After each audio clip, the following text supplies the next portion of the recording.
히브리서 11장을 일컬어서 우리들은 믿음장이라 그렇게 부르고 있습니다.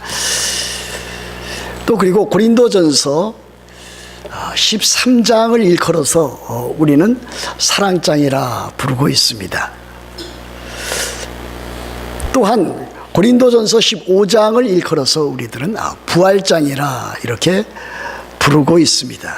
그런데 이 고린도전서 15장은 예수 그리스도의 부활과 예수 그리스도와 연합되어져 있는 우리 모든 그리스도인의 부활을 담고 있기 때문에, 그리고 그날에 이루어질 부활의 소망을 담고 있기 때문에 우리들은 소망장이라 부를 수도 있다고 지난주에 말씀을 드렸습니다.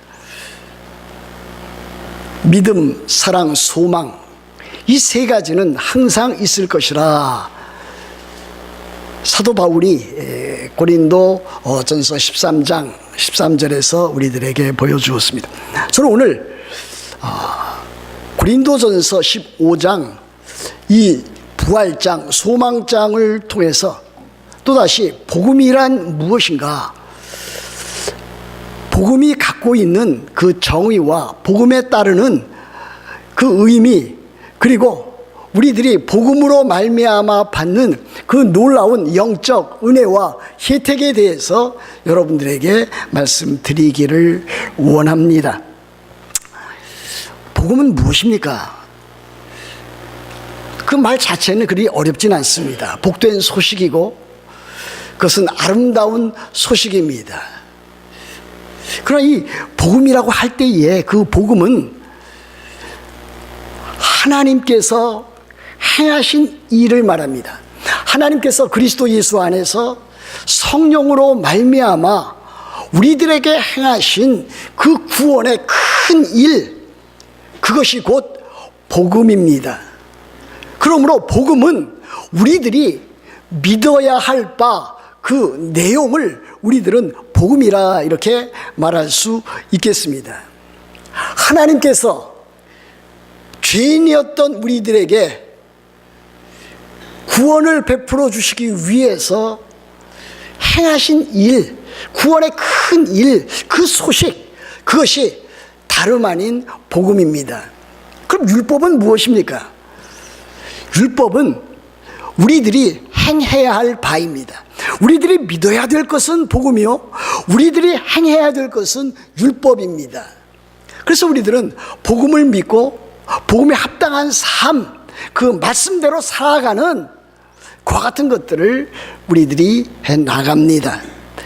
이 복음의 가장 핵심적인 내용은 다름 아닌 예수 그리스도의 십자가와 예수 그리스도의 부활입니다.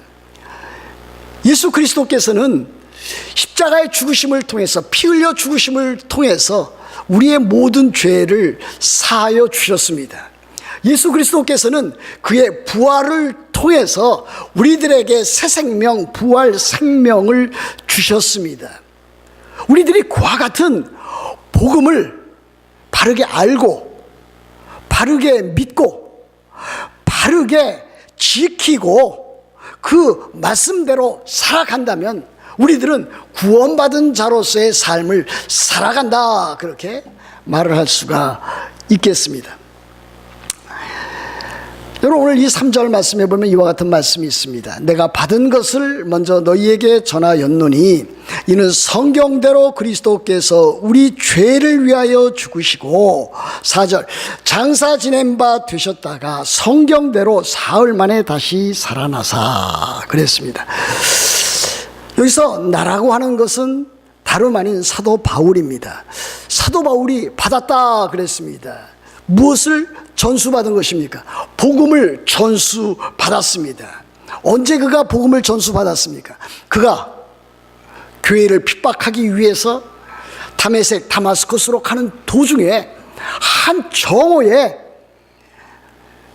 햇빛보다 더 밝은 빛을 만났을 때에, 우리 주님을 만났을 때에, 부활하신 예수 그리스도를 직접 대면했을 때에 그는 그 복음을, 그 하나님의 계시를 받았습니다. 회심할 때 그는 그 복음을, 그 계시를 받은 것입니다. 또 언제 받았습니까? 사도 바울이 예루살렘에 있는 교회의 기둥 같은 베드로와 야고보, 예수님의 그 동생이었던 그 야고보, 그들을 만나서 그들과 함께 교제에 나가면서 이미 우리 주님께서 그들에게 주셨던 그것을 사도 바울은 전수받았을 것입니다. 또 언제 받았습니까? 사도 바울이 초대교회가 형성되어지면서 초대교회에 있었던 아름다운 그 신앙 고백, 그것이 이제 빌립보서에서도 그 면을 우리들이 잠시 살펴볼 수 있는데, 그와 같은 것을 통해서도 참으로 사도 바울이 하나님의 그 계시를 우리 주님으로부터 받은 것으로 우리들은 알 수가 있겠습니다. 여하튼 사도 바울이 받은 그 복음의 핵심은 다름 아닌 예수 그리스도의 십자가의 죽으심과 예수 그리스도께서 죽은 자 가운데서 다시 살아나셨다라고 하는 사실일 것입니다. 사도 바울이 그 받은 것을 고린도 교회 성도들에게, 교회에 그것을 전했습니다. 그런데 사도 바울이 받았던 그 모든 계시는 어디를 기초한 것입니까? 어디로부터 나온 것입니까? 성경으로부터 나온 것입니다. 내가 받은 것을 너희에게 전하였노니 이는 성경대로 그리스도께서 우리 죄를 위하여 죽으시고 장사 지낸 바 되셨다라 성경대로 사흘 만에 다시 살아나사 그랬습니다. 성경입니다. 그래서 성경을 계속적으로 강조하는 것입니다. 물론 이 당시에는 신약 성경이 완성되지는 않았습니다. 그러므로 여기 있는 그 성경이라고 하는 것은 틀림없이 구약 성경을 가리킬 것입니다. 그러면 구약 성경에서 예수 그리스도의 죽으심과 예수 그리스도의 부활을 예언했다라고 하는 것을 우리들은 알 수 있지 않겠습니까? 그래서 우리들은 신약 성경을 믿을 뿐만이 아니라 구약 성경도 믿습니다. 신약 성경이 하나님의 말씀인 것을 믿을 뿐 아니라 구약 성경도 하나님의 말씀인 것을 우리들은 믿습니다. 그래서 우리들은 신약 성경을 읽을 뿐만이 아니라 구약 성경도 읽습니다. 신약 성경을 공부할 뿐만이 아니라 구약 성경도 우리들은 공부합니다. 중요한 것은 무엇입니까? 이 구약 성경을 읽어 나가면서, 배워 나가면서 그 가운데 나타난 예수 그리스도, 그 가운데 나타난 예수 그리스도의 십자가와 부활을 우리들이 발견해 나가야 된다라고 하는 사실일 것입니다. 구약 성경은 오실 메시아 예수 그리스도에 대한 예언이고, 신약 성경은 이미 오신 예수 그리스도에 대한 그 예언, 그 성취라고 할 수가 있겠습니다.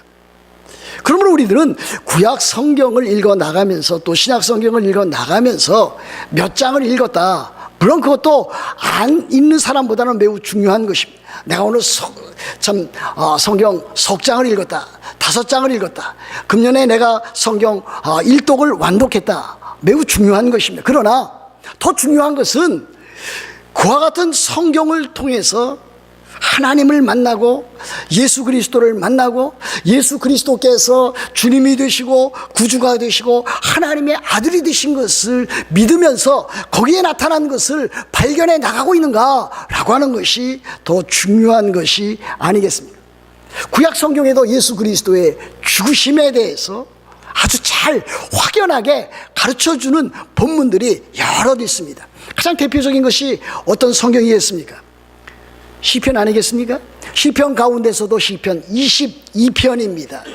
시편 22편 보시면 예수 그리스도께서 이 세상에 오셔서 고난당하신 일, 특별히 십자가상에서 피 흘려 죽으시면서 그분이 외치셨던 그와 같은 내용들이, 아주 이 복음적인 내용들이 잘 담겨져 있습니다.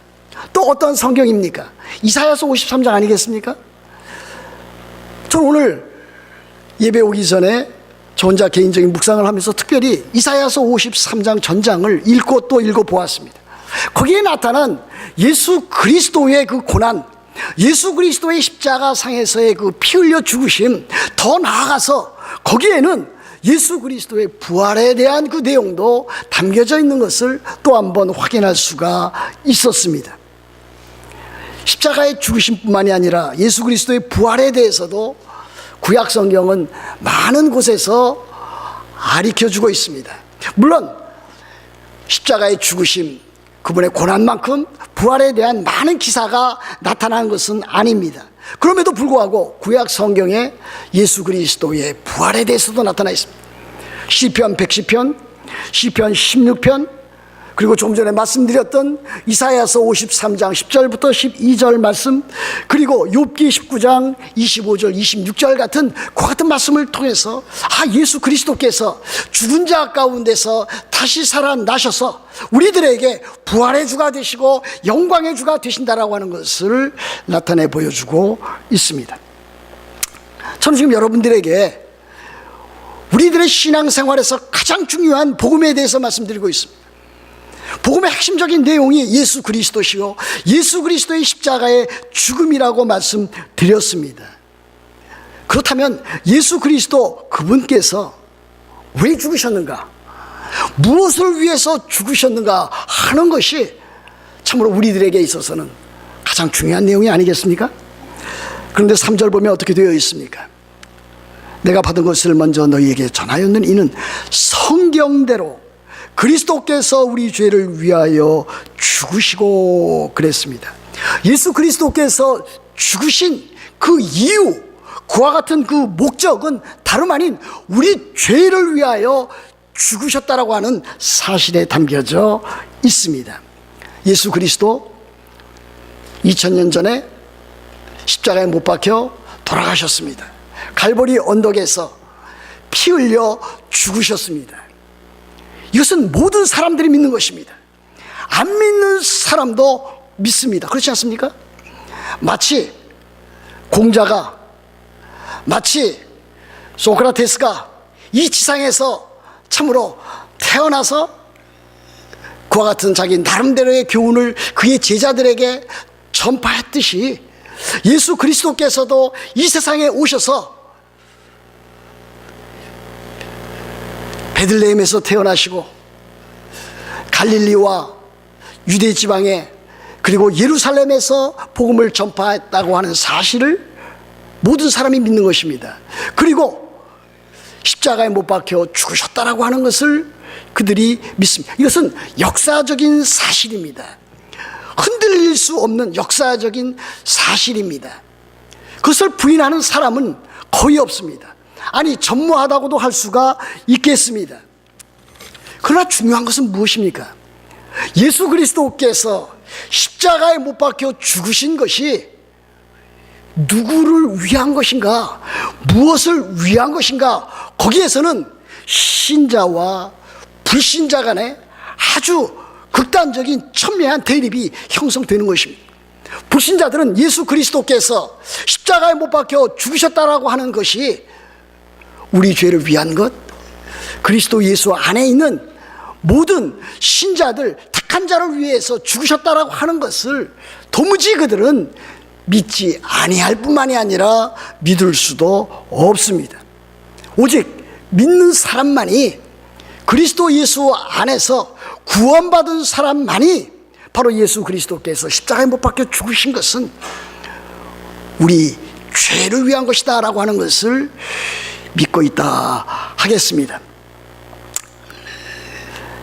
여러분, 우리들이 그리스도인이요 우리들이 신자라고 하면은 예수 그리스도께서 십자가에 못 박혀 죽으신 것이 우리 죄를 위하여, 우리를 위하여 죽으셨다라고 하는 것을 믿는 자라고 할 수 있지 않겠습니까? 그렇다면 예수 그리스도께서 우리 죄를 위하여 죽으셨다라고 하는 그 뜻은 과연 어떠한 의미를 담고 있습니까? 우리 죄를 위하여라고 하는 것은 우리 죄를 대신하여라고 하는 말과 다름이 아닙니다. 예수 그리스도께서 우리 죄를 위하여 죽으셨다라고 하는 것은 우리 죄를 대신하여, 우리를 위하여, 우리를 대신해서 십자가에 못 박혀 죽으셨다라고 하는 것입니다. 우리 자신이 받아야 할, 내가 받아야 될 하나님의 그 심판, 하나님의 형벌, 율법의 저주, 그것을 우리 주님께서 대신해서, 나를 대신해서, 우리를 대신해서 십자가에 못 박혀 피 흘려 죽으셨다라고 하는 것을 우리들에게 가르치고 있는 것이 아니겠습니까? 우리가 죄인 되었을 때에 그리스도께서 우리를 위하여 죽으심으로 하나님께서 우리에 대한 자기의 사랑을 확증하셨느니라 그랬습니다. 우리는 죄인이었습니다. 우리는 죄를 지었던 사람이었습니다. 죄인으로 태어난 사람이었습니다. 죄는 무엇입니까? 죄는 불법입니다. 죄는 불법이니라 그랬습니다. 죄는 하나님의 사랑과 하나님의 거룩함에 배치되는 것입니다. 죄라고 하는 것은 인간이 하나님을 마땅히 경외하고 섬기고 따르고 예배해야 되는데 그렇게 하지 못하는 불경건함입니다. 그리고 실제로 사람들이 저지르는 도덕적, 윤리적, 실제적 그와 같은 죄라고 할 수가 있겠습니다. 그런데 이 죄에 대해서 하나님의 진노가 하늘로부터 임한다고 했습니다. 지옥 형벌입니다. 그래서 이 세상 살다가 끝까지 예수 그리스도를 주님으로 구주로, 그분께서 행하신 그 구원의 큰 일을 믿지 아니하는 사람은 다 모두 한 사람도 예외 없이 지옥 형벌을 받게 될 것입니다. 그래서 로마서 3장 23절에는 모든 사람이 죄를 범하였음에 하나님의 영광에 이르지 못하더니, 로마서 6장 23절에는 죄의 삭, 죄의 그 대가, 죄에 그 대한 그 임금, wages, 그것이 사망, death라 그렇게 선언하고 있습니다. 그런데 예수 그리스도께서 십자가에 못 박혀 죽으심으로 우리들이 받아야 될 그와 같은 심판, 형벌, 진노, 이와 같은 것들을 다 우리 주님께서 또 안으시고 우리를 죄 가운데서 건져주시고 용서해 주셨다라고 하는 것입니다. 그것이 우리로부터 하여금 참으로 죄의 그 죄책, 그 길트, 그것으로부터 건져주셨다라고 하는 말과 다름이 아닙니다. 그러므로 우리들은 어떻게 되었습니까?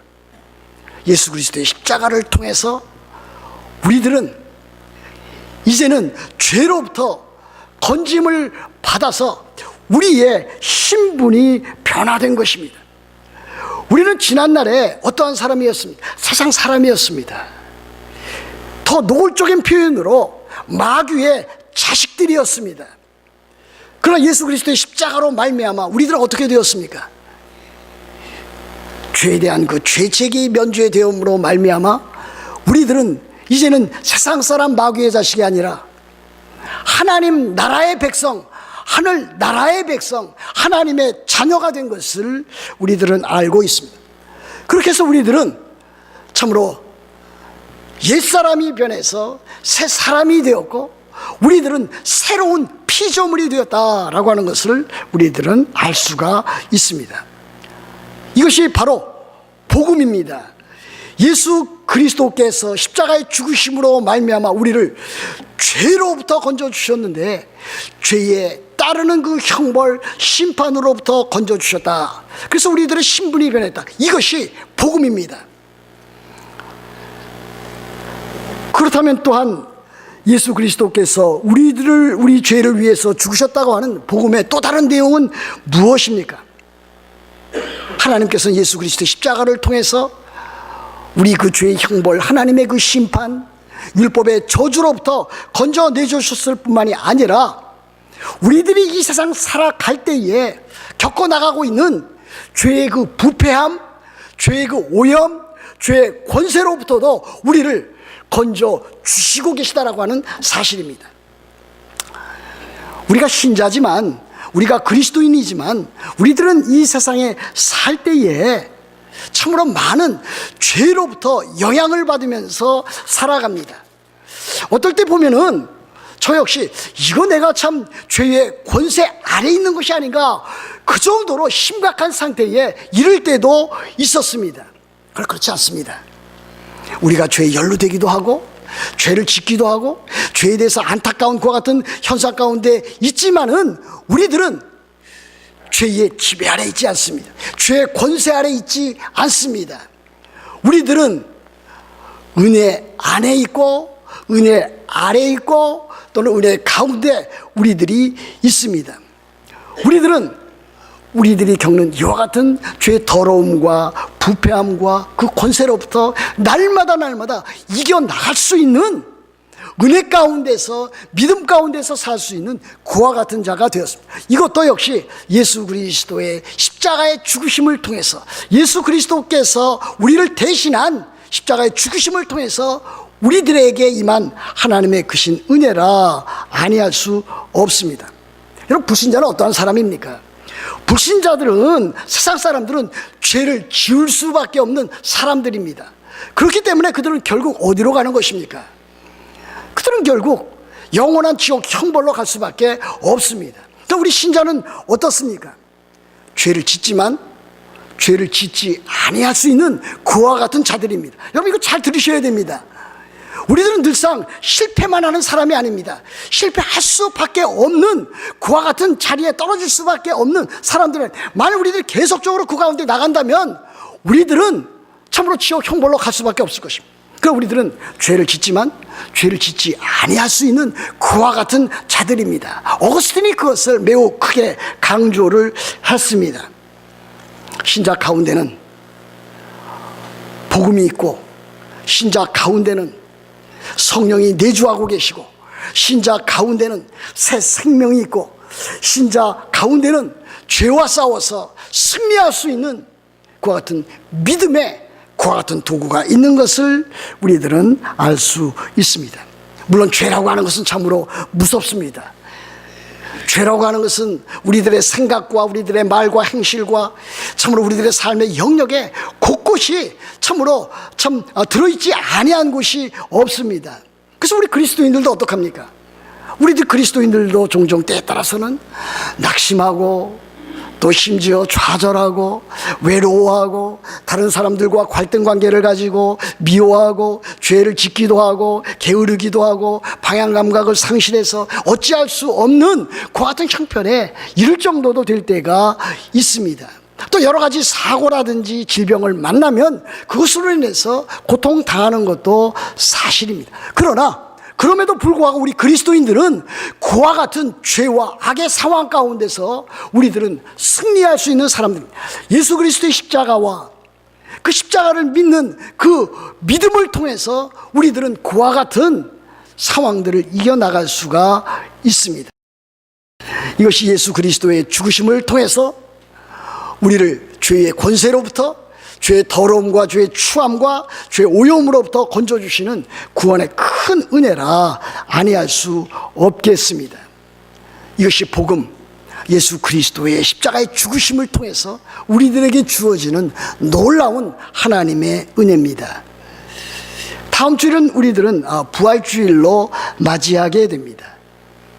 전 여러분들이 누차 말씀드렸듯이 이 복음이라고 하는 것은 예수 그리스도의 십자가와 더불어서 예수 그리스도의 부활, 이 참 두 가지가 복음의 핵심적인 내용이라고 말씀을 드렸습니다.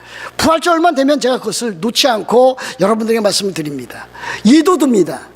타원에 있어서 포커스가 초점이 둘인 것처럼 하나의 예입니다. 그냥 단순한 예인데 그 두 초점이 다름 아닌 예수 그리스도의 십자가와 예수 그리스도의 부활이라고 하는 것을 보여줍니다. 그래서 오늘 여기 성경에 보면은 4절 보면 장사 지낸 바 되셨다가 성경대로 사흘 만에 다시 살아나사 그랬습니다. 성경대로 사흘 만에 다시 살아나사, 이것도 역시 복음입니다. 하나님께서 행하신 구원의 큰 일입니다.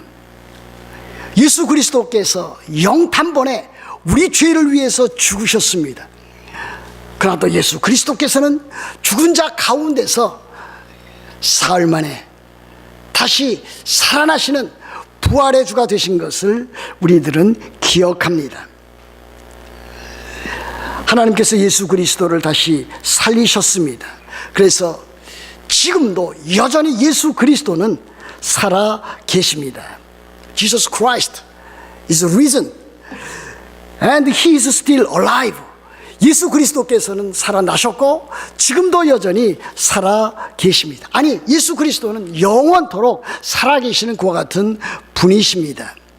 예수 그리스도께서 다시 살아나심으로 우리들에게 영원한 구원의 표본이 되셨습니다.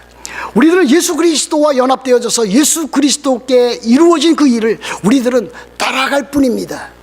예수 그리스도께서 죽은 자 가운데서 다시 살아나셨으므로 우리들도 예수 그리스도께서 영광 가운데 다시 오실 때에 우리들도 예수 그리스도처럼 다시 부활의 몸을 갖게 될 것입니다. 구속의 몸을 갖게 될 것이고 불멸의 몸을 우리들이 갖게 될 것입니다. 이 일로 인해서 우리 그리스도인들은 바로 예수 그리스도의 부활이 우리들의 소망이 되고 생명이 됩니다. 예수 그리스도로 말미암아, 예수 그리스도의 부활로 말미암아 우리들은 부활 생명, 새 생명, 영원한 생명을 지니게 되었습니다. 여러분, 복음 이것입니다. 예수 그리스도의 십자가의 죽으심과 예수 그리스도께서 죽은 자 가운데서 다시 살아나심, 우리들이 믿어야 될 그와 같은 일입니다. 여러분들이 이 복음을 받고, 여러분들이 이 복음을 바르게 믿고, 여러분들이 이 복음을 굳게 지키면은 여러분들은 구원을 받은 자로서의 삶을 이 세상에서 살게 되는 것이고, 여러분들은 영원한 새하늘과 새 땅에 들어가는 놀라운 구원의 완성에 이르게 되는 것을 보게 됩니다. 바라기는 여러분들이 이 복음으로 말미암는 참으로 이 놀라운 은혜, 이 놀라운 하나님의 사랑을 여러분의 삶 가운데서 늘 참으로 깨닫고 또 그것을 받고 그것에 대한 감사와 감격과 기쁨과 찬양이 넘치는 그와 같은 삶을 살아가시기를 우리 주 예수 그리스도의 이름으로 축복합니다. 기도하겠습니다.